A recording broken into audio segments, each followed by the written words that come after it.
नमस्कार दोस्तों, एक सोहर गीत गाने जा रही हूँ। अच्छा लगे तो आप लोग कमेंट कीजिए, प्यार दुलार बनाए रखिए आप लोग।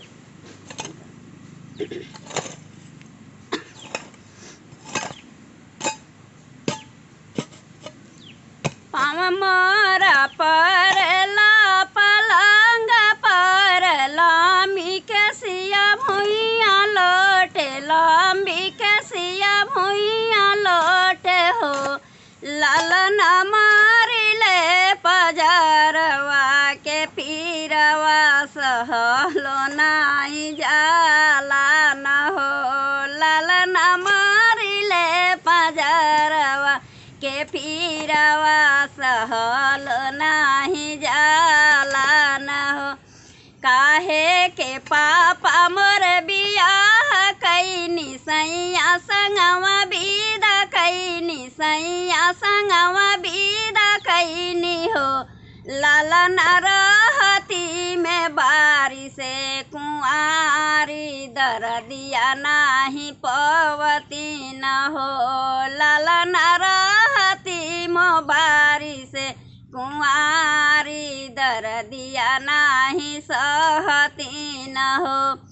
घरी राती पीतल पहर रातिया वरु यधिया रातिया वरु यधिया राती हो। लालन होते भोरे होरिला जनमले महलिया उठे सोहर हो। लालन होते भोरवा होरिला जनमले महलिया उठे सोहर हो।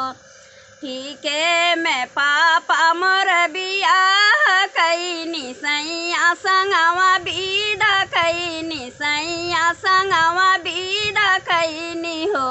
लालन रहिती में बारी से कुंवारी, होरिलवा कहवा पवती न हो। लालन रहती में बारी से कुंवारी, होरिलवा कहाँ पवती, सोहरिया कैसे सुनती न हो। पाँव मोरा परला पलंग पर लामी के सिया भुइया लोटे, लामी के सिया भुइया लोटे हो। लालन मारिले पजरवा के पीरवा सहलो नाही जाला न हो। लालन मारिले पजरवा के पीरवा सहलो नाही जाला न हो। काहे के चाचा मोर बियाह कैनी सैया संगवा विदा कैनी, सैया संगवा विदा कैनी हो। लालन रहती में बारी से कुंवारी, दरदिया नाही पवती न हो। लालन रहती में बारी से कुंवारी, दरदिया नाही सहती न हो। घरी राती बीतल पहर रातिया वरु यधिया रातिया वरु यधिया राती हो। लालन होत भोरे होरिला जनमल महलिया उठे सोहर हो। लालन होत भोरे होरिला जनमल महलिया उठे सोहर हो।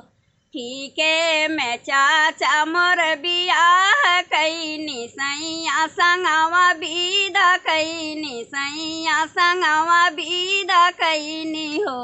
लालन रहिती में बारी से कुंवारी, होरिलवा कहाँ पवती न हो।